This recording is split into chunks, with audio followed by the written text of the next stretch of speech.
ಚೀನಾಗೆ water shock. ಭಾರತದಿಂದ 77 billion ತಿರುಗೇಟು. ಈಶಾನ್ಯ ಗಡಿಯಲ್ಲಿ ಆಗ್ತಿರೋದೇನು? ನಮಸ್ಕಾರ ಸ್ನೇಹಿತರೆ. ಚೀನಾ ಮತ್ತು ಭಾರತದ ನಡುವಿನ ಬ್ರಹ್ಮಪುತ್ರ ಯುದ್ಧಕ್ಕೆ ಈಗ ಮೇಜರ್ ಟ್ವಿಸ್ಟ್ ಸಿಗ್ತಾ ಇದೆ. ಭಾರತದ ಪಕ್ಕದಲ್ಲೇ ವಿಶ್ವದ ಅತಿ ದೊಡ್ಡ ಡ್ಯಾಮ್ ಕಟ್ಟಿಸಿ ನಿಮ್ಮ ತಲೆ ಮೇಲೆ ಜಲಸ್ಫೋಟಕ್ಕೆ ಇಡ್ತೀವಿ ನೋಡಿ ಅಂತ ಹೇಳಿ ಕುಣಿತಾ ಇದ್ದ ಚೀನಾಗೆ ಭಾರತ ಹೊಸ ತಿರುಗೇಟು ಕೊಟ್ಟಿದೆ.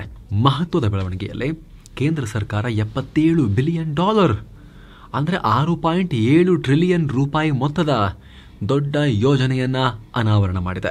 ಬ್ರಹ್ಮಪುತ್ರ ಬೇಸಿನ್ ಉದ್ದಕ್ಕೂ ದೊಡ್ಡ ದೊಡ್ಡ ಡ್ಯಾಮ್ಗಳ ಸರಣಿಯನ್ನೇ ನಿರ್ಮಾಣ ಮಾಡೋಕೆ ಮುಂದಾಗಿದೆ.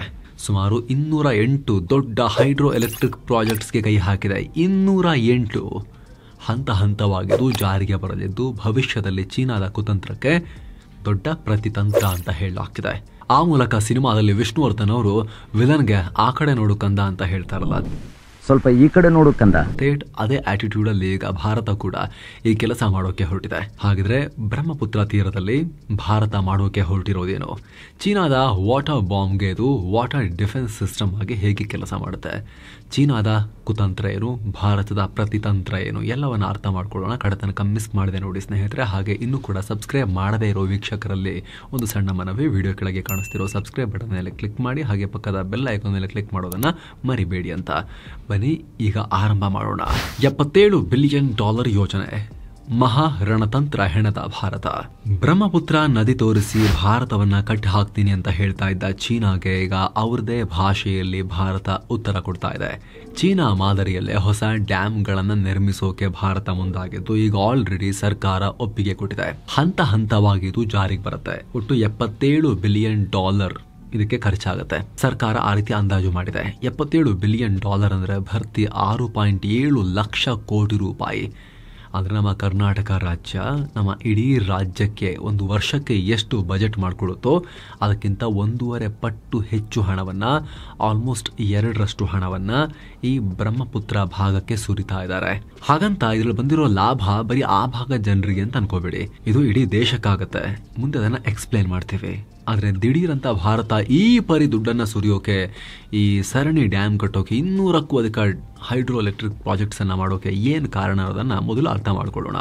ನಿಮ್ಗೆಲ್ಲ ಗೊತ್ತಿರೋ ಹಾಗೆ ಇತ್ತೀಚೆಗೆ ಬ್ರಹ್ಮಪುತ್ರ ನದಿಯಲ್ಲಿ ಚೀನಾ ಅತಿ ದೊಡ್ಡ ಡ್ಯಾಮ್ ಕಟ್ತಾ ಇದೆ.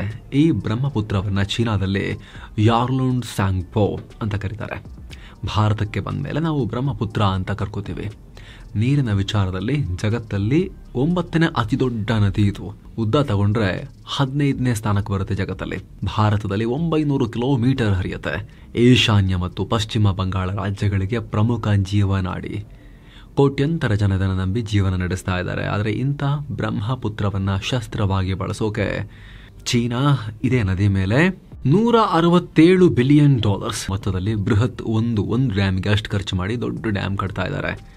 ಇದನ್ನ ಮುಂಚೆನೆ ಭಾರತ ತಿರಸ್ಕಾರ ಮಾಡಿತ್ತು. ನಮಗಿದು ಆಪತ್ತು ತರಬಹುದು, ಚೀನಾ ಇದ್ರ ಬಗ್ಗೆ ಥಿಂಕ್ ಮಾಡಿ ಅಂತ ಹೇಳಿತ್ತು. ವಿದೇಶಾಂಗ ಇಲಾಖೆ ಅಫಿಷಿಯಲ್ ಆಗಿ ಹೇಳಿತ್ತು. ಆದರೆ ನಮ್ಮ ಜಾಗದಲ್ಲಿ ನಾವು ಕಟ್ತೀವಿ, ನಮ್ಮ ನೀರು ನಾವು ಬಳಸ್ತೀವಿ ಅಂತ ಚೀನಾ ಹೇಳ್ತಾ ಇದೆ. ಭಾರತಕ್ಕೆ ಜಾಸ್ತಿ ಇಲ್ಲಿ ಏನೂ ಮಾಡೋಕ್ಕೆ ಆಗಲ್ಲ, ಅವ್ರ ಹತ್ರ ನಿಲ್ಲಿಸ್ಲಿಕ್ಕೆಲ್ಲ ಆಗಲ್ಲ ಪ್ರಾಜೆಕ್ಟನ್ನು. ಹಾಗೆ ನೋಡಿದ್ರೆ 2 ರಾಷ್ಟ್ರಗಳ ನಡುವೆ ಅಂತ ಯಾವುದೇ ಜಲ ಒಪ್ಪಂದನೂ ಇಲ್ಲ. ಹೀಗಾಗಿ ಚೀನಾ ಏನು ಮಾಡಿದ್ರು ಕೂಡ ನಾವು ಕಾನೂನುಬದ್ಧವಾಗಿ ಅವ್ರ ನೆಲದಲ್ಲಿ ಅವ್ರು ಡ್ಯಾಮ್ ಕಟ್ತಿರೋದನ್ನ ಸ್ಟಾಪ್ ಮಾಡೋಕ್ಕಾಗಲ್ಲ. ಆದರೆ ಚೀನಾ ಕೆಲಸಕ್ಕೆ ಭಾರತ ಕೂಡ ಸುಮ್ಮನೆ ಕೂರೋಕ್ಕೂ ಆಗ್ತಾ ಇರಲಿಲ್ಲ. ಹೀಗಾಗಿ ಇದಕ್ಕೆ ಕೌಂಟರ್ ಸ್ಟ್ರಾಟಜಿಯನ್ನ ಏನಾದರೂ ಭಾರತ ಯೋಚನೆ ಮಾಡಲೇಬೇಕಿತ್ತು. ಮುಂಚೆಗೆ ಹೋಲಿಸ್ಕೊಂಡ್ರೆ ಈಗ ಭಾರತ ಈ ಭಾಗದಲ್ಲಿ ಚೆಕ್ ಡ್ಯಾಮ್ಗಳು, ಹೈಡ್ರೋ ಪ್ರಾಜೆಕ್ಟ್ಸ್ ಅನ್ನ ಹೆಚ್ಚೇ ಮಾಡ್ತಾ ಇದೆ. ಚೀನಾ ಮಾಡ್ತಿದೆ ಅಂತಲ್ಲ, ಅದು ಬಿಟ್ಟು ಕೂಡ ಹೆಚ್ಚಾಗೇನೆ ಮಾಡ್ತಾ ಇದ್ದೇವೆ. ಆದರೆ ಈಗ ಮಾಡಕ್ ಹೊರಟಿರೋದು ಬಿಗ್ಗರ್ ಸ್ಕೇಲ್ನಲ್ಲಿ. ಚೀನಾದ ರಾಕ್ಷಸ ಶಕ್ತಿಗೆ, ಕುತಂತ್ರಕ್ಕೆ ಪರಿಣಾಮಕಾರಿಯಾದ ಒಂದು ಸೇಫ್ಟಿ ಕುಶನ್ ಬೇಕು ನಮಗೆ ಅನ್ನೋ ರೀತಿಯಲ್ಲಿ. ಏನೋ ಸ್ನೇಹಿತರೆ, ವರದಿಯಲ್ಲಿ ಮುಂದುವರಿಯುವ ಮುನ್ನ 7 ಸೈನ್ಸ್ ಟೂರಿಸಂ ಕಂಪನಿ ಕಾಶಿ ಅಯೋಧ್ಯೆಗೆ ಮತ್ತೊಂದು ಟ್ರಿಪ್ ಆಯೋಜನೆ ಮಾಡಿದೆ. ಆಫರ್ ಪ್ರೈಸ್ ಕೇವಲ $31,700 ಮಾತ್ರ. ಕಾಶಿ ಅಯೋಧ್ಯೆ ತ್ರಿವೇಣಿ ಸಂಗಮ ಸಾರನಾಥಕ್ಕೆ 3 ನೈಟ್ 4 ಡೇಸ್ ಟ್ರಿಪ್ ಇದು. ಈ ಪ್ಯಾಕೇಜ್ ಅಲ್ಲಿ flight tickets, 3 star hotel stay, all meals, ದೇವರ ದರ್ಶನ, AC ಟ್ರಾನ್ಸ್ಪೋರ್ಟ್ ವ್ಯವಸ್ಥೆ, ಬೋಟಿಂಗ್ ಮತ್ತು ಆಟೋ ಚಾರ್ಜಸ್, 24/7 ಟೂರ್ ಮ್ಯಾನೇಜರ್ ಸೌಲಭ್ಯ, ಹಿರಿಯ ನಾಗರಿಕರಿಗೆ ವಿಶೇಷ ಕೇರ್ ಕೂಡ ಇರುತ್ತೆ. ಹೊರಡೋ ದಿನ 21 ನವೆಂಬರ್ 2025. ಕೆಲವೇ ಸೀಟುಗಳು ಲಭ್ಯ. ಆಸಕ್ತರು ಈ ನಂಬರ್ಗೆ ಕಾಲ್ ಮಾಡೋ ಮೂಲಕ ನಿಮ್ಮ ಸೀಟನ್ನ ಕೂಡ ಬುಕ್ ಮಾಡಬಹುದು. ಬನ್ನಿ ಈಗ ವರದಿಯಲ್ಲಿ ಮುಂದುವರಿಯೋಣ. ಸ್ನೇಹಿತರೆ, ಇಲ್ಲಿ ಮೇಲ್ನೋಟಕ್ಕೆ ಈ ಡ್ಯಾಮ್ ನೀರಾವರಿಗೆ, ವಿದ್ಯುತ್ಗೆ ಅಂತ ಚೀನಾ ಹೇಳ್ತಾ ಇತ್ತು. ಆದ್ರೆ ಡ್ಯಾಮ್ ನ ಉದ್ದೇಶ ನೋಡಿದ್ರೆ ಅದು ಸಣ್ಣದಿರಲಿಲ್ಲ. ಮೊದಲಿಗೆ ಈ ಡ್ಯಾಮ್ ರೆಡಿ ಆದರೆ ಭಾರತಕ್ಕೆ ನೀರಿನ ಕೊರತೆ ಉಂಟಾಗೋ ಸಾಧ್ಯತೆ ಇದೆ. ಅಫ್ಕೋರ್ಸ್ ಚೀನಾ ಏಕಾಏಕಿ ನೀರು ಹಿಡಿಯೋ ಹಾಗಿಲ್ಲ. ಅದು ಭಾರತದ ಹಿತಾಸಕ್ತಿಗೆ, ರಾಷ್ಟ್ರೀಯ ಹಿತಾಸಕ್ತಿಗೆ ಧಕ್ಕೆ ಆಗುತ್ತೆ. ಅದು ಯುದ್ಧದ ಕ್ರಮ ಆಗುತ್ತೆ, ಆಕ್ಟ್ ಆಫ್ ವಾರ್ ಆಗುತ್ತೆ. ಆದರೆ ಯುದ್ಧ ಕಾಲದಲ್ಲಿ ಅಥವಾ ಯಾವುದೇ ಉದ್ವಿಗ್ನ ಸಂದರ್ಭದಲ್ಲಿ ಇಂಥ ಅವಕಾಶ ಅಥವಾ ಇಂಥ ಒಂದು ಅಪಾಯ ಇದ್ದೇ ಇರುತ್ತೆ. ಆಗಲೇ ಹೇಳಿದ ಹಾಗೆ ಇಬ್ಬರ ನಡುವೆ ವಾಟರ್ ಟ್ರೀಟಿ ಇಲ್ಲ. 2006ರಲ್ಲಿ ಮೆಮೊರಾಂಡಮ್ ಆಫ್ ಅಂಡರ್ಸ್ಟ್ಯಾಂಡಿಂಗ್ಗೆ MOUಗೆ 2 ರಾಷ್ಟ್ರಗಳು ಸೈನ್ ಹಾಕಿದ್ರು. ಆದರೆ ಅದು ನಮ್ಮ ಹಾಗೂ ಪಾಕಿಸ್ತಾನ ನಡುವಿನ ಸಿಂಧು ನದಿ ಒಪ್ಪಂದದ ರೀತಿ ಕಾಂಪ್ರಿಹೆನ್ಸಿವ್ ಅಲ್ಲ. ಜಸ್ಟ್ ಡೇಟಾ ಶೇರಿಂಗ್, ನೀರಿನ ಹರಿವಿಗೆ ಮಾಹಿತಿ ಕೊಡೋಕೆ ಮಾತ್ರ ಅದು ಮಾಡಿಕೊಳ್ಳಲಾಗಿತ್ತು. ಇದರ ಬಂಡವಾಳ ಎಷ್ಟಿತ್ತು ಅಂದರೆ ಡೋಕ್ಲಾಮ್ ವಿವಾದ ಆದಮೇಲೆ ಚೀನಾ ಅದಕ್ಕೂ ಕೊನೆ ಮಳೆ ಹೊಡಿತು. ಡೇಟಾ ಕೂಡ ಕೊಡಲಿಲ್ಲ. ಸೊ ಇದೇ ನದಿಯಲ್ಲಿ ಡ್ಯಾಮ್ ಕಟ್ತಿರೋದ್ರಿಂದ ಡ್ರ್ಯಾಗನ್ ಯಾವಾಗ ಬೇಕಾದರೂ ಇದನ್ನು ಆಯುಧವಾಗಿ ಯೂಸ್ ಮಾಡ್ಬೋದು. ಇವತ್ತು ಅರುಣಾಚಲ ಪ್ರದೇಶ, ಅಸ್ಸಾಂ, ಮೇಘಾಲಯ, ನಾಗಾಲ್ಯಾಂಡ್, ಪಶ್ಚಿಮ ಬಂಗಾಳ ಎಲ್ಲ ರಾಜ್ಯಗಳಿಗೂ ಇದೇ ದೊಡ್ಡ ನೀರಿನ ಮೂಲ. ಡ್ಯಾಮ್ ಕಟ್ಟಿ ಚೀನಾ ಆಟ ಆಡೋಕೆ ಶುರು ಮಾಡಿದ್ರೆ ನಮ್ಮ ರಾಜ್ಯಗಳಿಗೆ ಸಡನ್ ವಾಟರ್ ಶಾಕ್ ಆಗುತ್ತೆ. ನೀರು ಹೆಚ್ಚಾಗಿ ಒಮ್ಮೆಲೆ ಬಂದರೆ ಪ್ರವಾಹ ಆಗಬಹುದು. ಕೃಷಿ ಭೂಮಿ ಮುಳುಗಡೆಯಾಗಿ ಸಾವು ನೋವು, ಆರ್ಥಿಕ ನಷ್ಟ ಆಗ್ಬೋದು. ದೇಶದ ಆಹಾರ ಭದ್ರತೆಗೂ ಹಾನಿಯಾಗುತ್ತೆ. ಹಾಗೆ ನೀರನ್ನು ಕಮ್ಮಿ ಮಾಡಿದ್ರೆ ಈ ರಾಜ್ಯಗಳು ಒಣಗ್ಬೋದು.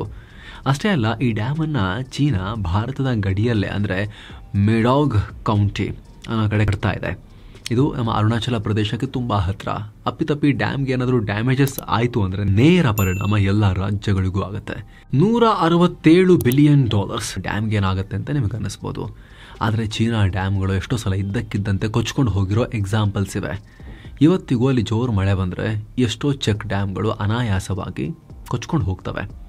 ಪರಿಸ್ಥಿತಿ ಹೀಗಿರುವಾಗ ಚೀನಾದ ನಿರ್ಮಾಣಗಳ ಕ್ವಾಲಿಟಿ ಈ ರೀತಿ ಕೆಟ್ಟ ಪಾಸ್ಟ್ ಪರ್ಫಾರ್ಮೆನ್ಸನ್ನು ತೋರಿಸ್ತಿರ್ಬೇಕಾದ್ರೆ ನಂಬಕ್ಕಿಲ್ಲ. ನೀವು ನೋಡಿ ಸ್ಕ್ರೀನ್ ಮೇಲೆ ಈ ದುರಂತ. ಇದು ಈ ಡ್ಯಾಮ್ ಒಡೆದು ಹೋಗಿ ಸಾವಿರಾರು ಜನರ ಪ್ರಾಣ ಹೋಗಿತ್ತು. ಪರಿಸ್ಥಿತಿ ಹೀಗಿರುವಾಗ ವಿಶ್ವದಲ್ಲೇ ದೊಡ್ಡ ಡ್ಯಾಮನ್ನು ಇಲ್ಲಿ ಕಟ್ತಿರೋದು ಭಾರತದ ಪಾಲಿಗೆ ಒಳ್ಳೆಯದಲ್ಲ. ನಾವು ಮಾಡಿಲ್ಲ ರೀ, ಇದು ಪ್ರಾಕೃತಿಕ ವಿಕೋಪ ಆಗಿ ಒಡೆದೋಗ್ಬಿಡ್ತು ಅಂತ ಹೇಳಿದ್ರೆ ಏನು ಮಾಡೋದು? ದುರುದ್ದೇಶ ಇಟ್ಕೊಂಡು. ಅದರಲ್ಲೂ ಕೂಡ ಟಿಬೆಟ್ ಭೂಕಂಪನ ವಲಯದಲ್ಲಿ ಬರೋದ್ರಿಂದ ಯಾವಾಗ ಏನಾಗುತ್ತೆ ಪ್ರಾಕೃತಿಕವಾಗೂ ಹೇಳೋಕ್ಕಾಗಲ್ಲ. ಹೀಗಾಗಿ ಭಾರತದ ಪಾಲಿಗೆ ದೊಡ್ಡ ಅಪಾಯ ಇದೆ. ಆ ಕಡೆ ಭಾಳ ಪಾಪ್ಯುಲೇಷನ್ ಇಲ್ಲ ಚೀನಾ ಸೈಡ್, ಡ್ಯಾಮಿಂದ ಆ ಕಡೆಗೆ. ಬಟ್ ನಮ್ಮದು ಡ್ಯಾಮಿಂದ ಈ ಕಡೆಗೆ ಸಿಕ್ಕಾಪಟ್ಟೆ ಪಾಪ್ಯುಲೇಷನ್ ಇದೆ ನಮ್ಮಲ್ಲಿ. ಹಾಗೆ ಇಂಥ ದೊಡ್ಡ ಡ್ಯಾಮ್ ಕಟ್ಟೋದ್ರಿಂದ ಸೆಡಿಮೆಂಟ್ ಬ್ಲಾಕಿಂಗ್ ಆಗುತ್ತೆ. ಅಂದರೆ ನೀರಿನಲ್ಲಿ ಸರಾಗವಾಗಿ ಬರ್ತಾ ಇದ್ದ ಮರಳು, ಉಪ್ಪು, ಮಿನರಲ್ಸ್ ಎಲ್ಲ ಅಲ್ಲಿ ಡ್ಯಾಮ್ನ ಆ ಸೈಡ್ ಬ್ಲಾಕ್ ಆಗೋ ಚಾನ್ಸಸ್ ಇರುತ್ತೆ. ಇದರಿಂದ ನೀರಿನ ಕ್ವಾಲಿಟಿ ಚೇಂಜಸ್ ಆಗುತ್ತೆ. ಮಣ್ಣಿನ ಫಲವತ್ತತೆಯೂ ಕಮ್ಮಿ ಆಗುತ್ತೆ ಈ ಸೈಡ್ನಲ್ಲಿ. ಆ ಅಪಾಯ ಕೂಡ ಇರುತ್ತೆ. ಇನ್ನು ನೀರಿನ ಅಭಾವ ಉಂಟಾದರೆ ಎಕಲಾಜಿಕಲ್ ಇಂಪ್ಯಾಕ್ಟ್ ಆಗುತ್ತೆ.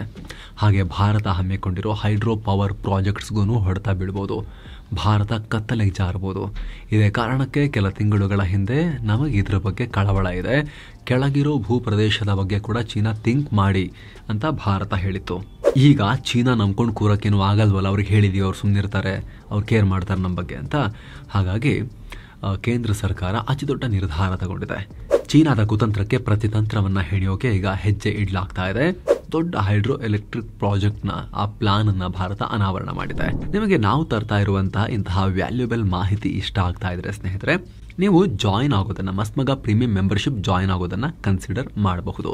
ನಾವು ಪ್ರೀಮಿಯಂ ಮೆಂಬರ್ಶಿಪ್ನಲ್ಲಿ ಇನ್ನಷ್ಟು ವ್ಯಾಲ್ಯೂಬಲ್ ಇನ್ಫಾರ್ಮೇಷನನ್ನು ರೆಗ್ಯುಲರ್ ಬೇಸಿಸ್ನಲ್ಲಿ ಅಲ್ಲಿ ಸಪರೇಟ್ ಆಗಿ ಎಕ್ಸ್ಕ್ಲೂಸಿವ್ ಆಗಿ ಮೆಂಬರ್ಸ್ಗೆ ಮಾತ್ರ ಕೊಡೋಕೆ ಶುರು ಮಾಡಿದ್ದೀವಿ. 10 ವ್ಯಾಲ್ಯೂಬಲ್ ಕಾಂಟೆಂಟ್ ಆಲ್ರೆಡಿ ಅಲ್ಲಿ ಪಬ್ಲಿಷ್ ಆಗಿದೆ, ಆಗ್ತಾನೂ ಇದೆ. ಆಲ್ರೆಡಿ ಮೊದಲ ಮೆಂಬರ್ಸ್ ಓನ್ಲಿ ಲೈವ್ ಕೂಡ ಕಳೆದ ಶನಿವಾರ ಎಕ್ಸ್ಕ್ಲೂಸಿವ್ಲಿ ಪ್ರೀಮಿಯಂ ಮೆಂಬರ್ಶಿಪ್ನ ಸದಸ್ಯರೊಂದಿಗೆ ನಡೆದಿದೆ. ನಿಮಗೆ ನಮ್ಮ ವರ್ಕಲ್ಲಿ ವ್ಯಾಲ್ಯೂ ಕಾಣಿಸ್ತಾ ಇದ್ರೆ ದಿನಕ್ಕೆ ₹1 ಕಮ್ಮಿ, 99 ಪೈಸೆ ಚೇಂಜ್ ಕಾಸ್ಟ್ ಆಗುತ್ತೆ. ಇಡೀ ತಿಂಗಳಿಗೆ ₹29 ಕಾಸ್ಟ್ ಆಗುತ್ತೆ. ನೀವು ಕನ್ಸಿಡರ್ ಮಾಡಬಹುದು. ವಿಡಿಯೋ ಕೆಳಗಡೆ ಜಾಯಿನ್ ಬಟನ್ ಮೂಲಕ ಆಂಡ್ರಾಯ್ಡ್ ಯೂಸರ್ಸ್ ಡೈರೆಕ್ಟ್ಲಿ ಜಾಯಿನ್ ಆಗ್ಬೋದು. ಆ್ಯಪಲ್ ಯೂಸರ್ಸ್ಗೆ ಡಿಸ್ಕ್ರಿಪ್ಷನ್ ಮತ್ತು ಪಿನ್ ಮಾಡಿರೋ ಕಾಮೆಂಟ್ನಲ್ಲಿ ಪ್ರತ್ಯೇಕ ಲಿಂಕನ್ನು ಕೊಟ್ಟಿರ್ತೀವಿ. ಎಕ್ಸ್ಟ್ರಾ ಆ್ಯಪ್ ಸ್ಟೋರ್ನ ಚಾರ್ಜಸ್ ಅದರ ಮೇಲೆ ಆ್ಯಡ್ ಮಾಡೋದನ್ನು ಅವಾಯ್ಡ್ ಮಾಡೋದಕ್ಕೆ ಆ್ಯಪಲ್ ಯೂಸರ್ಸ್ಗೆ. ಸೊ ಅವರು ಆ ಲಿಂಕ್ ಥ್ರೂ ಹೋಗಿ ಸಫಾರಿ ಬ್ರೌಸರಲ್ಲಿ ಹೋಗಿ ಜಾಯಿನ್ ಆಗಬಹುದು. ಆಸಕ್ತರು ಕನ್ಸಿಡರ್ ಮಾಡಬಹುದು. ಬನ್ನೀಗ ಕಂಟಿನ್ಯೂ ಮಾಡೋಣ. ಡ್ಯಾಮ್ಗಳು, ವಿದ್ಯುತ್ ಕೇಂದ್ರಗಳು, ಲಾಂಗ್ ಟರ್ಮ್ ಯೋಜನೆ ಘೋಷಿಸಿದ ಮೋದಿ ಸರ್ಕಾರ. ಸ್ನೇಹಿತರೆ, ಆಗಲೇ ಹೇಳಿದ ಹಾಗೆ 6.7 ಲಕ್ಷ ಕೋಟಿ ರೂಪಾಯಿ ಮೊತ್ತದಲ್ಲಿ ಈ ಪ್ಲಾನ್ ಮಾಡಲಾಗಿದೆ. ಇಡೀ ಬ್ರಹ್ಮಪುತ್ರ ಬೇಸನ್ನು 12 ಸಬ್ ಬೇಸನ್ನಾಗಿ ಡಿವೈಡ್ ಮಾಡಿ ಅಲ್ಲಿ 208 ದೊಡ್ಡ ಜಲ ವಿದ್ಯುತ್ ಯೋಜನೆಗಳನ್ನು ಡೆವಲಪ್ ಮಾಡೋಕೆ ಪ್ಲಾನ್ ಹಾಕೊಳ್ಳಲಾಗಿದೆ. ಇವು ನೀರನ್ನು ಕೂಡ ಸಂಗ್ರಹ ಮಾಡಿಕೊಳ್ತವೆ ಮತ್ತು ವಿದ್ಯುತ್ ಉತ್ಪಾದನೆ ಎರಡಕ್ಕೂ ಕೂಡ ಬಳಕೆಯಾಗುತ್ತೆ. ಹಾಗೆ ನೋಡಿದ್ರೆ ಈ ಮುಂಚೆ ಇದೇ ಅರುಣಾಚಲ ಪ್ರದೇಶದ ಗಡಿಯಲ್ಲಿ ಅಪ್ಪರ್ ಸಯಾಂಗ್ ಪ್ರಾಜೆಕ್ಟ್ ಮಾಡೋಕೆ ಭಾರತ ಪ್ಲಾನ್ ಮಾಡಿತ್ತು. ಇದು ಬ್ರಹ್ಮಪುತ್ರ ನದಿ ನೀರನ್ನು ತಡೆಯೋಕೆ ಮೇನ್ ಸ್ಟ್ರೀಮ್ ಡ್ಯಾಮ್ ಆಗ್ತಾ ಇತ್ತು. ಆದರೆ ಅಲ್ಲಿನ ಕೆಲ ಸ್ಥಳೀಯ ಗುಂಪುಗಳು, ಚೀನಾ ಪ್ರೇರಿತ ಗುಂಪುಗಳು ಆಕ್ಷೇಪ ವ್ಯಕ್ತಪಡಿಸಿದ್ರಿಂದ ಬೆಂಬಲ ಸಿಕ್ಕಿರಲಿಲ್ಲ. ಆದರೆ ಈಗ ಚೀನಾ ಈ ಡ್ಯಾಮ್ ಕಟ್ಟೋಕೆ ಶುರು ಮಾಡಿದ ಮೇಲೆ national hydro electric power corporation ಮೂಲಕ ಭಾರತವು ಈಗ ಗೇಮ್ ಶುರು ಮಾಡಿದೆ. ಜಾಗವನ್ನು ಸ್ವಾಧೀನಪಡಿಸಿಕೊಳ್ಳೋ ಕೆಲಸವನ್ನು ಕೂಡ ಮಾಡ್ತಿದ್ದಾರೆ. 2 ವರ್ಷದಲ್ಲಿ ಇದರ ಅಧಿಕೃತ ಕನ್ಸ್ಟ್ರಕ್ಷನ್ ಕೆಲಸ ಶುರುವಾಗುತ್ತೆ ಅನ್ನೋ ಭರವಸೆ ಇದೆ. $13 ಬಿಲಿಯನ್ ವೆಚ್ಚದಲ್ಲಿ 6-7 ವರ್ಷದಲ್ಲಿ ಇದು ಕಂಪ್ಲೀಟ್ ಆಗೋ ಪ್ಲಾನ್ ಇದೆ. ಇನ್ನು ಈಗ ಸರ್ಕಾರ ಘೋಷಿಸಿರೋ ಹೊಸ ಪ್ಲಾನ್ನಲ್ಲಿ ಅನೇಕ ಕಡೆ ಚೆಕ್ ಡ್ಯಾಮ್ಗಳು, ಮೇನ್ ಡ್ಯಾಮ್ಗಳನ್ನು ಕೂಡ ನಿರ್ಮಾಣ ಮಾಡಲಾಗುತ್ತೆ. ಇದರಿಂದ ಚೀನಾ ಹರಿಸೋ ನೀರನ್ನು ಯಶಸ್ವಿಯಾಗಿ ಮ್ಯಾನೇಜ್ ಮಾಡೋ ಲೆಕ್ಕಾಚಾರ. ಅವ್ರು ಹೆಚ್ಚು ಮಾಡಿದ್ರೆ ಪ್ರವಾಹ ತಡೆಯೋಕೆ ಯೂಸ್ ಮಾಡ್ಕೊಳ್ಳೋದು, ಕಡಿಮೆ ಮಾಡಿದ್ರೆ ಮಳೆಗಾಲದಲ್ಲಿ ಸಮುದ್ರ ಸೇರೋ ನೀರನ್ನು ಮುಂಚೆನೇ ಕರೆಕ್ಟಾಗಿ ಹಿಡಿದಿಟ್ಕೊಂಡು ಕರೆಕ್ಟಾಗಿ ಯೂಸ್ ಮಾಡ್ಕೊಳ್ಳೋದು. ಅಲ್ಲದೆ ಈ ಹೊಸ ಪ್ರಾಜೆಕ್ಟ್ ಅಡಿಯಲ್ಲಿ ಒಟ್ಟು 64.4 ಗಿಗಾವ್ಯಾಟ್ ವಿದ್ಯುತ್ ಉತ್ಪಾದನೆ ಮಾಡೋ ಪ್ಲಾನ್ ಕೂಡ ಹಾಕೊಂಡಿದ್ದಾರೆ. ಇದು ದೇಶದ ವಿದ್ಯುತ್ ಕೊರತೆಯನ್ನು ನೀಗಿಸಬಹುದು. ಇಲ್ಲಿ ಉತ್ಪಾದನೆ ಆಗೋ ವಿದ್ಯುತ್ತನ್ನ ಈ ರಿಮೋಟ್ ಏರಿಯಾದಿಂದ ಭಾರತದ ಮೇನ್ ಪವರ್ ಗ್ರಿಡ್ಗೆ ತಲುಪಿಸೋ ಯೋಜನೆ ಕೂಡ ಇದೆ. Pooling station, high capacity transmission corridor ಅನ್ನು ಕೂಡ ಇದರ ಅಡಿಯಲ್ಲಿ ಡೆವಲಪ್ ಮಾಡಲಾಗುತ್ತೆ. ಹಾಗೆ 11 ಗಿಗಾವ್ಯಾಟ್ ವಿದ್ಯುತ್ತನ್ನು ಪಂಪ್ಡ್ ಸ್ಟೋರೇಜ್ ಪ್ಲಾಂಟ್ನಿಂದ ಉತ್ಪಾದನೆ ಮಾಡ್ತಾರೆ. ಮೊದಲ ಹಂತದಲ್ಲಿ 2 ಲಕ್ಷ ಕೋಟಿ ರೂಪಾಯಿಯಲ್ಲಿ ಕೆಲಸ ಆಗುತ್ತೆ. 2035 ಟಾರ್ಗೆಟ್ ಇಟ್ಕೊಂಡು, ಡೆಡ್ಲೈನ್ ಇಟ್ಕೊಂಡು ಕೆಲಸ ಮಾಡೋಕೆ ಪ್ಲಾನ್ ಮಾಡಲಾಗಿದೆ. ಉಳಿದಿದ್ದನ್ನು 2047 ವೇಳೆಗೆ, ಅಂದರೆ ಭಾರತ ಸ್ವತಂತ್ರಗೊಂಡು 100 ವರ್ಷ ಆಗೋದ್ರೊಳಗಡೆ, ಇನ್ನು 23 ವರ್ಷಗಳ ಒಳಗಡೆ ಕಂಪ್ಲೀಟ್ ಈ ಯೋಜನೆಯ ಎಲ್ಲ ಅಂಶಗಳನ್ನು ಮುಗಿಸೋ ಲೆಕ್ಕಾಚಾರ ಇದೆ. ಇದು ಕಂಪ್ಲೀಟ್ ಆಗಿ ಜಾರಿಯಾದಾಗ ಚೀನಾ ಸೃಷ್ಟಿ ಮಾಡಿರೋ ಆ ಜಲ ಸ್ಫೋಟಕಕ್ಕೆ ಪ್ರತಿಯಾಗಿ ನಮ್ಮ ಹತ್ರ ವ್ಯವಸ್ಥೆ ಇರುತ್ತೆ. ನಾವು ಮಳೆಗಾಲದಲ್ಲಿ ಹರಿದು ಹೋಗೋ ಎಕ್ಸ್ಟ್ರಾ ನೀರನ್ನು ಹಿಡಿದಿಟ್ಕೊಳ್ಳೋಕ್ಕೆ ಡ್ಯಾಮ್ಗಳನ್ನು ಯೂಸ್ ಮಾಡ್ಬೋದು. ಪ್ರವಾಹದಂತಹ ಸನ್ನಿವೇಶವನ್ನು ಚೀನಾ ಕೃತಕವಾಗಿ ಸೃಷ್ಟಿ ಮಾಡೋಕ್ಕೆ ಪ್ರಯತ್ನ ಪಟ್ಟರೆ ಆ ನೀರನ್ನು ಸಮುದ್ರಕ್ಕೆ ಬಿಟ್ಟು ಚೀನಾ ಹರಿಸೋ ನೀರನ್ನು ತಡೆದು ಹಿಡ್ಕೊಂಡು ಡ್ಯಾಮ್ಗಳಲ್ಲಿ ಪ್ರವಾಹ ಆಗದಂತೆ ಮ್ಯಾನೇಜ್ ಕೂಡ ನಾವು ಮಾಡಬಹುದು. ಜೊತೆಗೆ ದೊಡ್ಡ ಪ್ರಮಾಣದಲ್ಲಿ ದೇಶದ ಜಲ ವಿದ್ಯುತ್ ಉತ್ಪಾದನೆಗೂ ಕೊಡುಗೆ ಕೊಡುತ್ತೆ. ಉಷ್ಣ ವಿದ್ಯುತ್, ಕ್ಲೀನ್ ಅಲ್ಲದ ವಿದ್ಯುತ್ ಮೇಲಿನ ಡಿಪೆಂಡೆನ್ಸಿಯನ್ನು ಕಮ್ಮಿ ಮಾಡೋಕ್ಕೆ ಇದು ಹೆಲ್ಪ್ ಮಾಡುತ್ತೆ. ಯಾಕಂದರೆ ಉಷ್ಣ ವಿದ್ಯುತ್ ಅಂತ ಬಂದಾಗ ಜಾಸ್ತಿ ಕಲ್ಲಿದ್ದಲು ಸುಟ್ಟೆನ ಉತ್ಪತ್ತಿ ಮಾಡ್ತಾ ಇದ್ದೀವಲ್ಲ, ಸೊ ಅದ್ರ ಮೇಲೆ ಡಿಪೆಂಡೆನ್ಸಿಯನ್ನು ಕಮ್ಮಿ ಮಾಡೋಕ್ಕೆ ಇದು ಇನ್ನಷ್ಟು ಕೊಡುಗೆಯನ್ನು ಕೂಡ ಕೊಡುತ್ತೆ. Thank you so much. ಇದ್ರ ಬಗ್ಗೆ ನಿಮ್ಮ ಒಪಿನಿಯನ್ ಕಾಮೆಂಟ್ ಮಾಡಿ ತಿಳಿಸಿ. ಹಾಗೆ ಆಗಲೇ ಹೇಳಿದ ಮಸ್ತ್ ಮಗ ಪ್ರೀಮಿಯಂ ಮೆಂಬರ್ಶಿಪ್ಪನ್ನು ಕೂಡ ನೀವು ಕನ್ಸಿಡರ್ ಮಾಡಬಹುದು. ಮತ್ತೆ ಭೇಟಿ ಆಗ್ತಿರೋಣ. ನಮಸ್ತೆ.